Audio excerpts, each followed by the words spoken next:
किसी को आया? चलो ध्यान से समझना क्वेश्चन को, इसमें बस समझने का है और कुछ नहीं है। ये कहता है हाउ मेनी वर्ड्स विद और without meaning each of two vowels, हर एक वर्ड में से जितने भी तुम्हें वर्ड बनाने हैं उनमें 2 वॉवल्स होने चाहिए और 3 बेटा कॉन्सोनेंट्स होने चाहिए।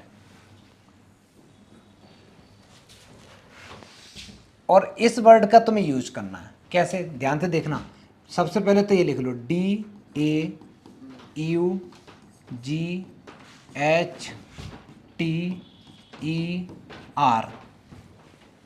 ये एक वर्ड है। सबसे पहले तो इसमें से जो जितने भी वॉवल्स हैं वो एक साथ कर लो बेटा। क्या क्या है इसमें? है A E U। बेटा कॉन्सोनेंट्स कौन कौन है?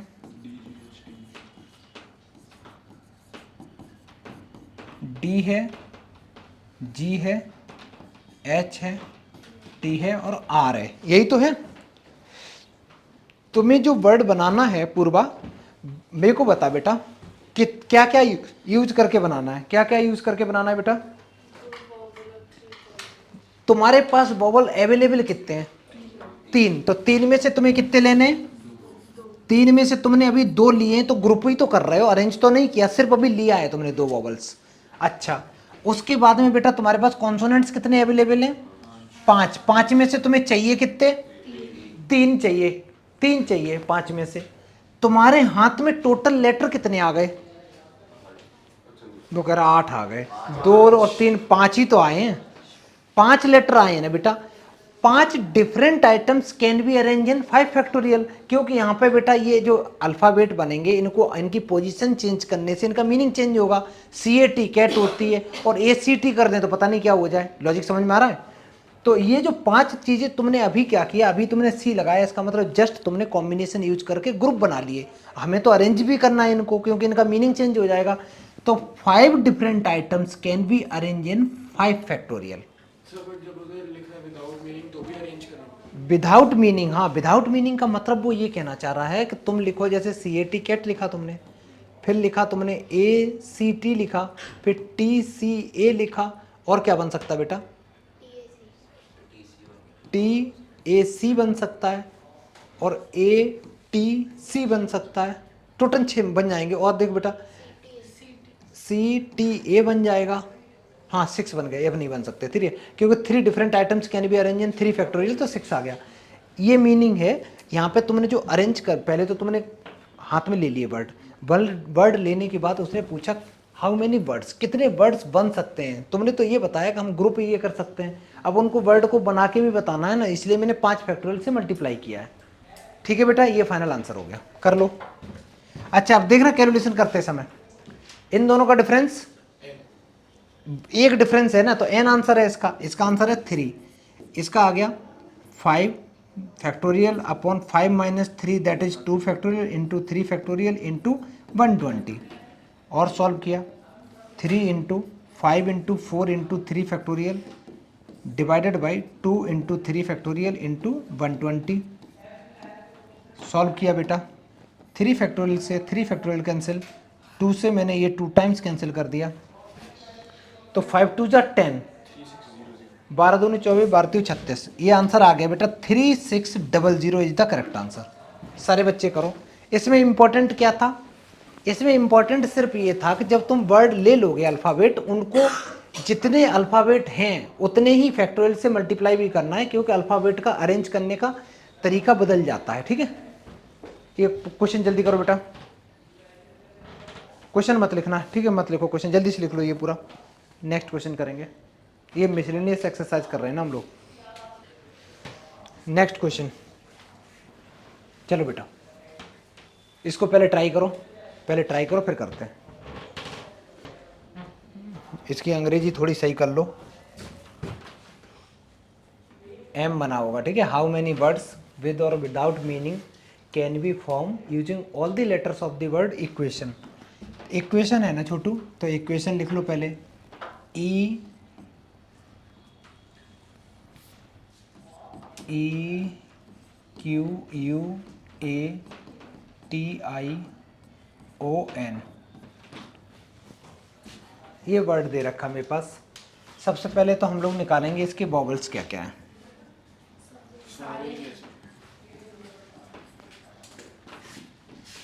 ए ई आई ओ यू कॉन्सोनेंट्स। ये बेटा एक तो क्यू है, एक टी है और एक एन है, तीन है, ठीक है। क्वेश्चन में तुमसे कह रहा है किसी ने किया हो तो बताओ मेरे को, किसी ने किया? नहीं किया। किसी बच्चे बेटा तुमने करा? नहीं करा। नहीं, आंसर फाइनल नहीं बताओ मेरे को, थोड़ा सा पहली लाइन बताया करो। नहीं मैंने तो यही लिखा है सर। अगर वॉवल्स और कॉन्सोनेंट्स सब एक बार ही में यूज करेंगे तो 8 फैक्टोरियल। नहीं नहीं, मजा नहीं आया, क्वेश्चन समझे नहीं। क्वेश्चन में कहता है so that vowels and consonants occur together, मतलब जितने भी वॉवल हैं वो सारे एक साथ रहने चाहिए और जितने भी कॉन्सोनेंट्स हैं वो सारे एक साथ रहने चाहिए। वो ये कहना चाह रहा है अगर किसी चीज को एक साथ रखना है तो मैंने क्या बताया था, एक रेक्टेंगल बॉक्स। हमेशा याद रखना, कुछ यूट्यूब पे वीडियो डले हुए हैं उसमें वो कहते हैं बॉक्स उसमें ले लो, बोरे में भर लो। बोरे में वो गलत है, क्यों? बोरे में तो यार तुम भर लोगे तो वहाँ अरेंज कैसे करोगे? बोरा ऐसे लेके पीठ पे टांग लोगे। वहाँ पे हम लोग रेक्टेंगुलर बॉक्स से समझ में आता है चीज़ें आगे पीछे भी अरेंज होती हैं, ठीक है। अच्छा, तो सबसे पहले क्या करेंगे बेटा? सबसे पहले हम करेंगे जितने भी वॉवल्स हैं उनको एक बॉक्स में बंद कर लेंगे। ले, एक सुंदर सा बॉक्स बनाया बेटा और इसके अंदर में वॉवल्स रख दिए, ए ई आई ओ यू। किसी को कोई आपत्ति? एक बगल में बॉक्स बना बेटा, एक बगल में बॉक्स बनाया, ये हो गया क्यू टी एन, दो बॉक्स बन गए बेटा। अब मेरे को एक बात बताओ, ये दो बॉक्स है ना, दूर से तुम्हें देखोगे तुम्हें तो दो बॉक्स नजर आ रहे हैं, तो two different box can be arrange in 2 factorial. तो इसको अरेंज करने का तरीका हो गया 2 फैक्टोरियल। ये अंदर अंदर भी तो अंदर अंदर में 5 डिफरेंट आइटम्स है ना बेटा। अंदर में कह रहे होंगे कि तू इधर आ जा, मैं इधर आने वाला हूं, ये कहेगा इधर आ जा, इधर आ जा। तो 5 different items can be arrange in 5 factorial. अंदर का अरेंजमेंट में बता रहा हूं वोवल्स का ओनली। अब बात करते हैं कॉन्सोनेंट्स की, वो भी तो अंदर अंदर बेटा 3 डिफरेंट आइटम्स हैं, तो उनको अरेंज करने का 3 फैक्टोरियल। ये तुम्हारा फाइनल आंसर हो गया। फिर से समझो, जो चीजें बोलता है ना कि ये चीज हमेशा एक साथ रहनी चाहिए, तो रेक्टेंगुलर बॉक्स में बंद कर दो। तुम्हारे पास दो ही बॉक्स हैं। अब देखना और थोड़ा सा फील लो इस क्वेश्चन में। ये मैंने इसलिए ऐसे किया, हो सकता है कि ये जो अभी मैंने वॉवल सारे आगे लिख दिए, ये बॉक्स हो सकता है यहाँ रखा हो, कॉन्सोनेंट्स पीछे हो। दो ही तो तरीका हो सकता है, या तो ये सारा आगे होगा, ये मैटर पीछे होगा। तो इसको अरेंज करने के 2 तरीके, उसके बाद इसके अंदर में अरेंज करने के 5 तरीके, इसको अंदर अरेंज करने के 3 तरीके, 3 फैक्टोरियल सॉरी। तो 2 इंटू 120 इंटू 6, ये आंसर आ गया 2 इंटू 720 0 14, ये आया ना 1440 इज द करेक्ट आंसर। जल्दी करो, नेक्स्ट क्वेश्चन करेंगे। कोई बच्चा क्वेश्चन मत लिखना, क्वेश्चन नहीं, सिर्फ वो नंबरिंग डालो और नंबरिंग डाल के ट्राई करो, नंबरिंग डालो ट्राई करो। देखो बेटा हाथ हटा। क्वेश्चन कहता है एक कमेटी बनानी है 7 की, 9 लड़के हैं 4 लड़कियां हैं। In how many ways can this be done when the committee consist of exactly 3 girls चाहिए तुम्हें, एग्जैक्टली 3 लड़कियां चाहिए कमेटी में। एक सेकंड रुको, एग्जैक्टली 3 लड़कियां चाहिए, तो 4 में से 3 ले लो, लड़के 9 में से फिर कितने लेने पड़ेंगे तुमको? 4। ये आंसर हो गया। तो आंसर हो गया 4C3 इंटू 9C4, पहले पार्ट का आंसर। पहले पार्ट का आंसर तो बहुत आसान है बेटा, और कई बच्चों ने सही भी किया है। देख बेटा, 7 लोगों की तुम्हें एक कमेटी बनानी है, टोटल लड़के कितने अवेलेबल हैं? 9, गर्ल्स हैं बेटा टोटल 4। अगर मैं फर्स्ट पार्ट की बात करूं, एग्जैक्टली 3 लड़कियां चाहिए ना, टोटल कितनी है? 4। 4 में से पहले 3 सिलेक्ट कर लो, इनटू लड़के कितने? 9। 9 में से हमें कितने लेने पड़ जाएंगे बेटा? 4 लेने पड़ जाएंगे, क्योंकि 3 और 4 तभी तो 7 की कमेटी बन पाएगी। ये आंसर होगा। इनको अरेंज भी करना है क्या कि तू आगे आप पीछे, इस पे नहीं, इसको अरेंज नहीं करना होता, ठीक है। ये तो कमेटी बना रहा है ना, कमेटी में तो कोई कहीं बैठा हो। अच्छा बेटा, ये तुम्हारा फाइनल आंसर हो गया। मैं सॉल्व नहीं कर रहा। सेकंड देखो, सेकंड पार्ट, अब इसमें बोला एटलीस्ट 3 गर्ल्स, ये किसी ने किया हो तो बताओ, किसी बच्चे ने अगर किया हो तो, नहीं किया। सुन बेटा, एटलीस्ट 3 गर्ल्स चाहिए ना, इसका मतलब ये है वो कहता है या तो कमेटी में तुम 3 लड़कियां ले लो या कमेटी में तुम 4 लड़कियां ले लो। एटलीस्ट, एटलीस्ट का मतलब होता है कम से कम। जैसे मैं बोलूं कि तुम्हारे एग्जाम में एटलीस्ट 95 मार्क्स इन मैथ्स आने चाहिए, इसका मतलब या तो 95 आ जाए या 96, 97, 98, 99, 100 तक, 100 से ऊपर तो आएंगे ही नहीं। तो क्या है, एटलीस्ट 3 गर्ल्स चाहिए, है ना, एटलीस्ट 3 टोटल गर्ल। तो या तो मैं 3 ले लूं, तो 4 में से बेटा मैंने अगर 3 लड़कियां ले ली तो लड़के कितने लेने पड़ जाएंगे बेटा, 4। एक केस तो ये बन गया, इसमें मैंने क्या किया, एग्जैक्टली 3 गर्ल्स कंसीडर करें। अब मैं 4 भी तो ले सकता हूं, तो एक केस ये बन गया। दूसरा केस बनेगा कि मैं चारों की चारों लड़कियां ले रहा हूं, क्योंकि उसने बोला एटलीस्ट 3 होनी चाहिए, 3 से ज्यादा है तो और अच्छी बात है। तो जब 4 लूंगा तो मेरे को एक बात बताओ, 9 लड़कों में से कितने लड़के लेने पड़ेंगे, सिर्फ 3, सिर्फ 3। आगे सुनो बेटा, क्या मैं और आगे बढ़ सकता हूं, जब मार्केट में लड़कियां ही 4 अवेलेबल है, मैं 5 कहां से ले लूंगा, ठीक है। तो ये बेटा मेरा आंसर हो गया एटलीस्ट में। चलो इसको सॉल्व कर दोगे, आंसर आ जाएगा। नेक्स्ट थर्ड पार्ट देखो, थर्ड पार्ट सॉल्व तो तुम लोग खुद करोगे। अब इस क्वेश्चन में जो मैंने ट्रिक बताई है वो काम करेगी, देखना बेटा मैं सॉल्व कर रहा हूं एक एक को। इन दोनों में डिफरेंस कितने का, 1 का, तो 4 आ गया। इसको लिख सकते हो 9 × 8 × 7 × 6 × 5 × 4 फैक्टोरियल तक रुक जाओ, 5 हाँ 5 तक काम चल जाएगा, 5 फैक्टोरियल। और नीचे 9 - 4 बेटा 5 फैक्टोरियल होता है, और इंटू 4 को मैं 4 × 3 × 2 लिख दे रहा हूँ। जैसे ही सॉल्व करूँगा तो देखो 5 फैक्टोरियल से 5 गया, 3 × 2 = 6 गया बेटा, 4 से ये 2 टाइम्स गया, ये आ गया। कितना आंसर आया बेटा इसका, 504 राइट आंसर है, ठीक है। सेकंड पार्ट करना और आसान है। देख बेटा इसका आंसर तो तुम अभी अभी निकाल चुके हो गरम गरम, 504 आ गया था, प्लस जब ये दोनों सेम होते तो आंसर क्या आता है, 1 आता है बेटा।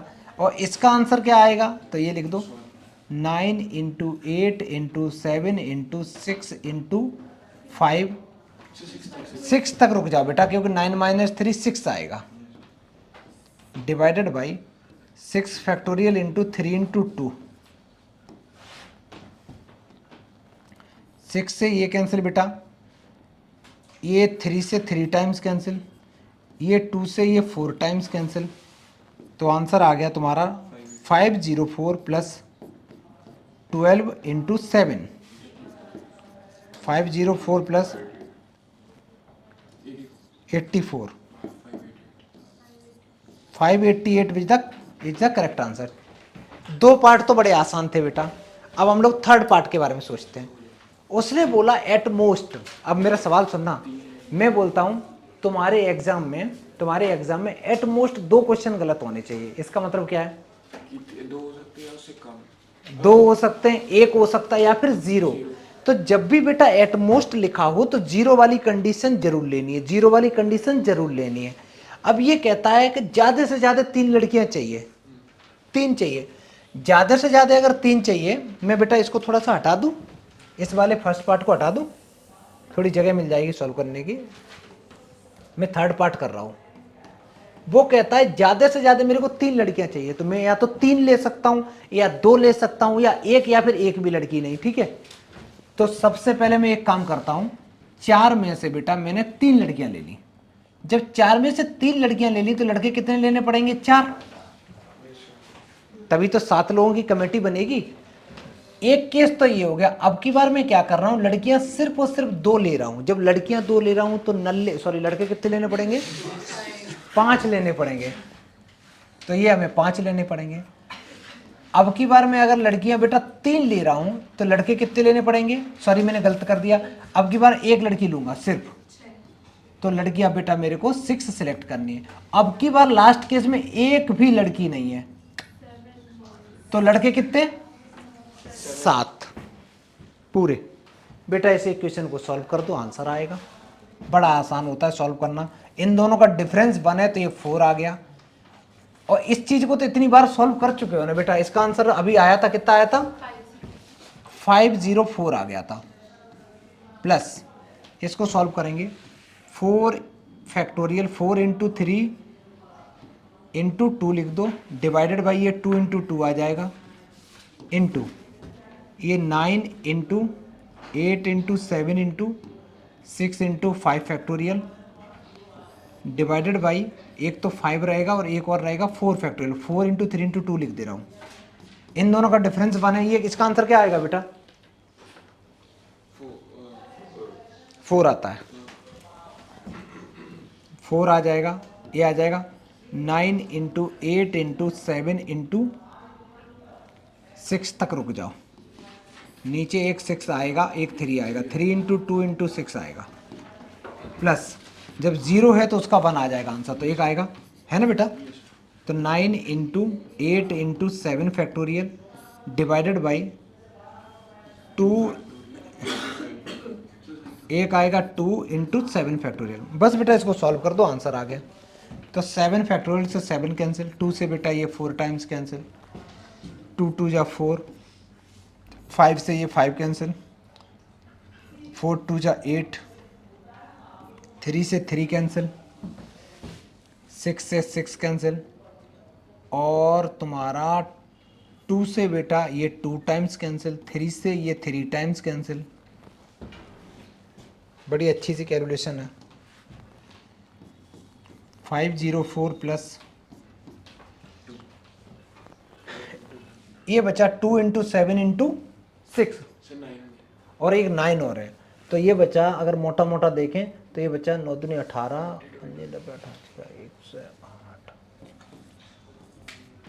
7 प्लस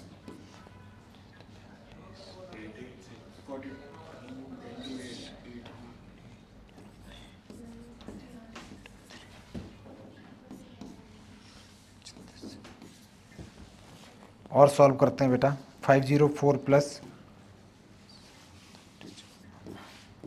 यही आ रहा बेटा,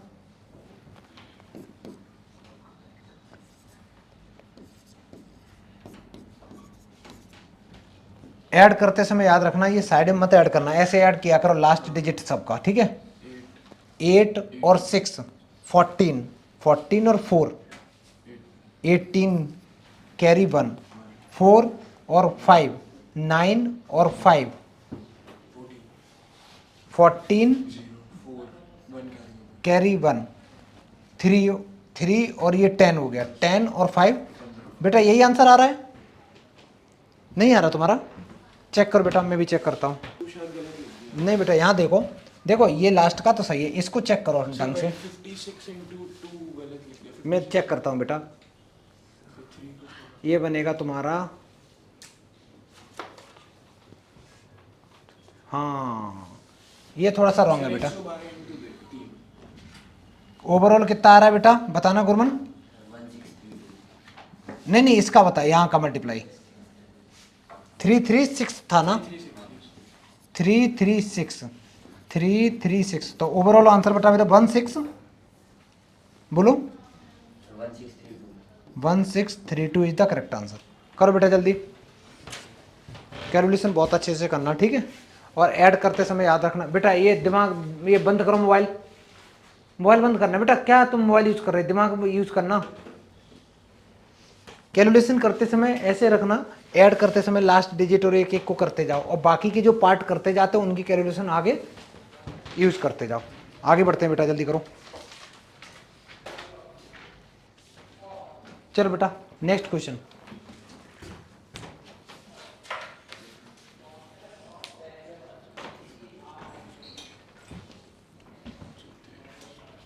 ये डिक्शनरी वाला क्वेश्चन होता है।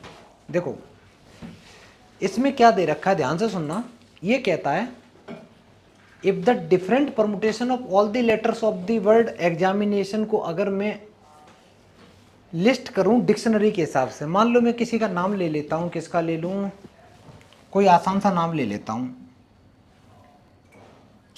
चलो मैंने पूर्वा लिख दिया, ठीक है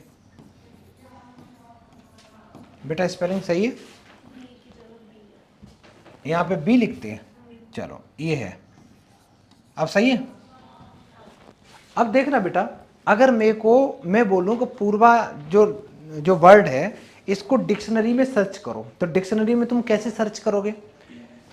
सबसे पहले तुम क्या करोगे, डिक्शनरी ओपन करोगे, तो डिक्शनरी ओपन करते ही तुम्हें जो लेटर स्टार्ट होने वाले दिखेंगे वो ए से स्टार्ट होने वाले दिखेंगे, तुम उनको इग्नोर मारोगे।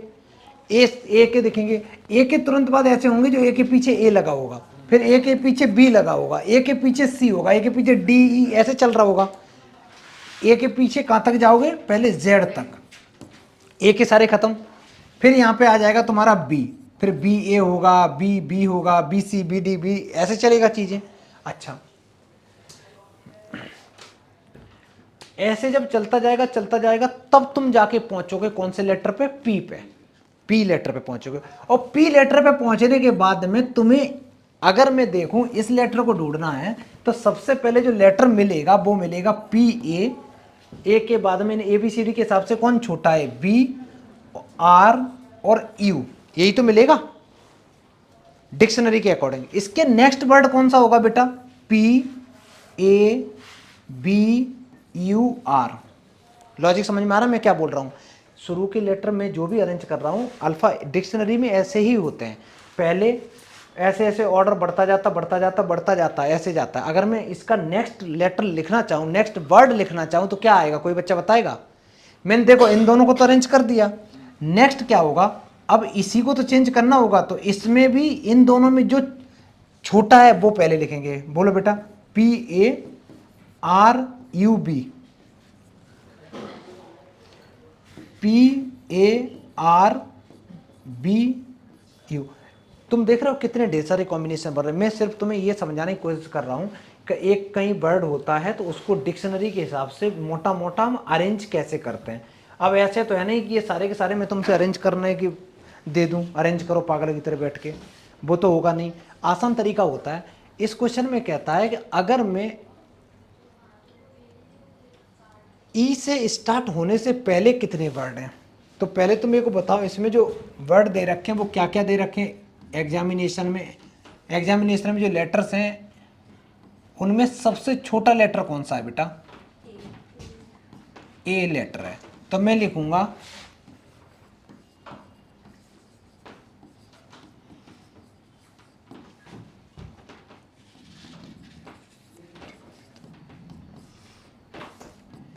सबसे पहले मैं निकालूंगा ए से स्टार्ट होने वाले वर्ड।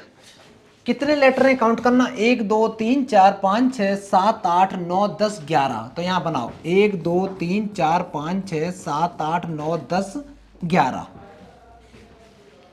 मैं पहली पोजीशन पे, बेटा अभी मत करो ना, क्या कर रहे हो? यहां पे देखो ना, मैं तो कुछ भी नहीं कर रही। तो यहां देखो ना। सबसे पहले मैं क्या करने वाला हूं? वर्ड स्टार्ट विद ए निकालने वाला हूं। ए से अगर स्टार्ट करने वाले हैं तो पहली पोजीशन पे कौन आ सकता है बेटा? ए आ सकता है। मैंने ए को तो फिक्स कर दिया। ए को मैंने अगर फिक्स कर दिया, तुम्हारे पास में लेटर बच्चे कितने थे? कितने टोटल बेटा थे? कितने थे? 11 लेटर थे। 11 में तुम एक यूज कर चुके हो, तुम्हारे हाथ में कितने बच्चे? 10। और 10 different letters can be arrange in 10 factorial. अब तुम ये बताओ उनमें कोई ऐसे लेटर तो जो नहीं है जो सेम हो। कौन कौन सेम है? और एक एन भी तो सेम है। तो 2 फैक्टोरियल से डिवाइड किया मैंने एन के लिए, लेकिन मैं ए वाले से डिवाइड नहीं कर रहा हूं। क्यों नहीं कर रहा हूं? कौन सा बेटा? आई कितनी बार? आई भी तो 2 बार है, आई भी 2 बार है, और कोई तो 2 बार नहीं है। एक ए और 2 बार है, लेकिन मैं उससे डिवाइड नहीं कर रहा हूं। क्यों नहीं कर रहा हूं बताओ? क्योंकि बेटा एक लेटर में ले चुका हूं ना, तो अब जो लेटर 10 बचे उस 10 में कुछ भी रिपीट नहीं कर रहा है, उसमें ए कहां रिपीट कर रहा है। तो this is the total number of arrangement हो गए जब बेटा मैं, टोटल नंबर ऑफ वर्ड्स हो गए जब मैंने क्या किया? ए को पहली पोजीशन पे फिक्स कर दिया। ठीक है, अब ए के बाद में इसमें चेक करो सबसे पहला कौन सा वर्ड आएगा? ए के बाद ई आएगा, लेकिन वो क्वेश्चन में क्या कहता है? क्वेश्चन में कह रहा है कि ई से पहले वाले वर्ड बताने हैं। तो बस ये आंसर हो गया। समझ में आया कि नहीं? पूरा क्वेश्चन बढ़िया से कर लो बेटा। नेक्स्ट क्लास में मैं क्या करूंगा, ये टॉपिक मेरे को पहले पढ़ाना है रैंकिंग वाला। ठीक है, या तो मिसलेनियस फिनिश कर लूंगा, उसके बाद रैंकिंग मेरे को पढ़ानी है। हाँ, ई से पहले कौन आता है? ए वाले। ABCD तक के, ठीक है। कर लो बेटा इसको, इसके बाद नेक्स्ट क्लास में करेंगे।